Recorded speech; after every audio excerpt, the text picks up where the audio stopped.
Bom, vamos a mais uma aula. Você vai pegar a lição 7 da gramática de John H. Dobson. Nós vamos passar com um resumo bem rápido. Tem duas palavras aqui que aparecem bastante no Novo Testamento, que é autós e hutos. Autós é ele e hutos é este. Autós é a ele, né, ele, e hutos é este, algo que está próximo, né? Então nós temos autós e ele vai ter a declinação de logos, ele vai ser parecido, né? Então, as terminações de autós, autu, autô, auton, autói e por aí vai, são parecidíssimas. É igual, é a mesma, segue a mesma regra de logos, teós, antropos e por aí vai. Então, isso você já está acostumado com a segunda declinação. Então, temos aqui autós, pisteuei, ala, autói, au, pisteus, sim, né? Ele crê, mas eles não creem. Então, veja. Ele, autós, ele, pisteuei, crê, mas, ala, eles, autói, aqui é o, não creem, tá? Não creem, aqui tá errado, aqui na verdade é um ômicron e não um alfa. Veja que temos autós, ele, e autói, eles, né? Então é interessante, note que pisteuei por si mesmo já significa ele crê. Autós, ó, veja um erro de gramática na gramática aqui. É acrescentado para ênfase, normalmente quando ele é contrastado com uma outra pessoa ou grupo, né? Então o que acontece? Sempre tem esse reforço.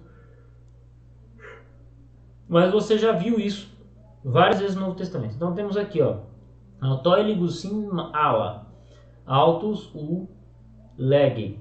Lege, você sabe que é ele fala, autoi é ele fala, mas ele não fala, né? Então, ou eles, autói eles estão falando, né? Autói e autós.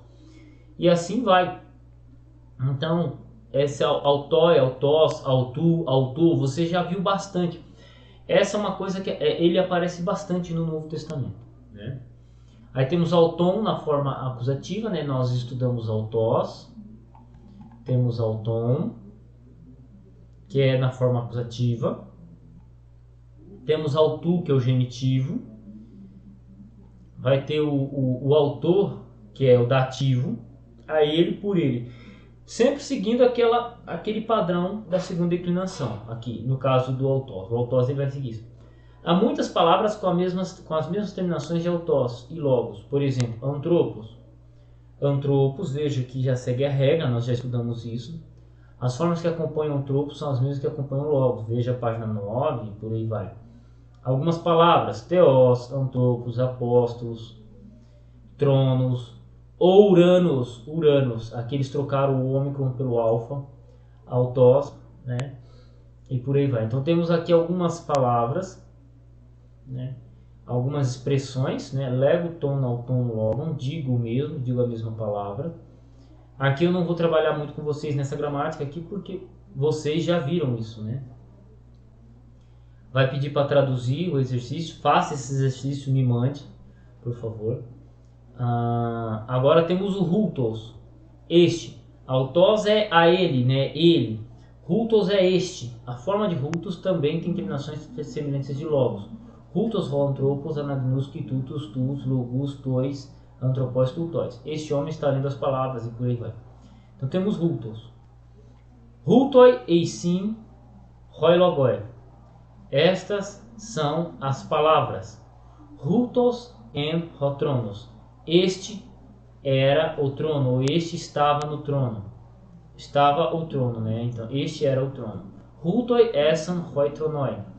Estes eram os tronos, né? Ou estavam nos tronos. Hutos estin ho apóstolos. Este é o apóstolo. Estin é. Grafo tutus tus logus, né? Escrevo estas palavras, né? E assim vai, você vai traduzir. Observe novamente a ordem das palavras na sentença em grego. Observe novamente que a ordem das palavras nas sentenças em grego dificilmente é a mesma de uma boa tradução em português. Então, ele vai dar um exemplo aqui, rologos hutos ou hutos rologos. A palavra é esta palavra. Isso eu já expliquei. que o que importa no grego é a terminação e não a ordem que a palavra aparece, né? Então, basicamente é isso aí. A terminação da palavra indica a função dela na frase. Então, agora vamos lá. Alguns escritores têm sugerido que são boas as traduções literais, mas isso não é verdade. Literal no sentido de interlinear. Uma tradução literal pode ser útil como primeiro passo para ajudar-nos a entender a estrutura de uma sentença grega. Devemos então raciocinar como melhor expressar seu significado na nossa própria língua. Enquanto você estiver aprendendo grego no Novo Testamento, não é recomendável que use uma versão interlinear. A pergunta que significa esta palavra pode desviar-nos da questão. Como eu conseguiria exprimir o significado dessa sentença na minha língua? Particularmente, eu já discordo dessa abordagem aqui. Por quê? Vamos imaginar o nosso contexto. Você pega um texto grego e você não consegue ler o texto porque você não tem nenhuma ajuda em português. O interlinear é essa ajuda. É essa ajuda. Então, o que acontece? Se você pega só o texto grego limpinho, você fica perdido, velho. Você fica totalmente perdido. Então, com o interlinear, você vai ganhando confiança, vai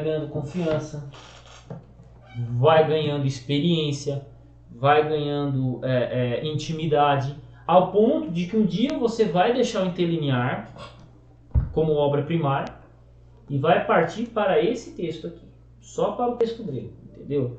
Então eu discordo dessa abordagem. E outra, inicialmente a gente começa aprendendo as palavras gregas, depois a gente começa a se preocupar em como expressar elas. Mas este é um exercício diário. Como assim, Adolfo? É um exercício diário. Toda vez que você pegar uma palavra para analisar ela, no Henry Taylor, na concordância, no dicionário de Frederick Dunker, e você for analisar ela para passar numa lição da escola bíblica, para passar ela num sermão, você vai ganhar experiência de tradução. Você vai ganhar experiência. E é isso, não tem segredo. O resto é conversa mole. Entendeu? Então, assim, aqui fala que não deve usar, mas eu sou a favor. Né? Então, existem algumas questões em gramáticas que eu particularmente tenho que discordar. Tudo bem? Aí aqui vai pedir teste de progresso, isso aqui é coisa mínima. Né? E basicamente a nossa aula acabou por aqui. Então, o que eu peço para você hoje? Estude muito bem a expressão rútos, este, e autós, a ele, né, ou ele. Estude muito bem essas questões. Leia textos que você vai encontrar essa palavra, então você pode procurar na concordância a palavra autós. E é isso, meu. Você não precisa ver todas as sentenças, mas dê uma olhada na concordância, veja textos em que aparece autós, confira a tradução. Pode conferir via interlinear ou via na tradução mesmo. Você abre seu texto grego, abre a concordância em PDF, abre a versão em português e vai anotando, entendeu? Isso aí é muito importante. É muito importante. Tem que tomar cuidado com autós e rútos, porque autós e rútos é igual travesti. Você fala, como assim, Adolfo? É parecido, mas não é. Parece, mas não é, entendeu? Autós e rútos. Tem que tomar muito cuidado, porque a diferença é mínima. Entendeu? A diferença é mínima e às vezes a diferença pode te surpreender. Eu não acredito que eu falei isso em aula, velho. Eu não acredito que eu falei isso numa aula. Os caras vão ficar bravos comigo. Mas tudo bem, vocês são alunos, vocês estão ligados. Parece, mas não é. Né? Então, cuidado para não haver essa confusão. E isso é uma questão de vida ou morte. Mas coisa que com o tempo, com a experiência, você vai pegando, beleza? Então a lição 7 termina por aqui. Fique com Deus. Até o próximo vídeo.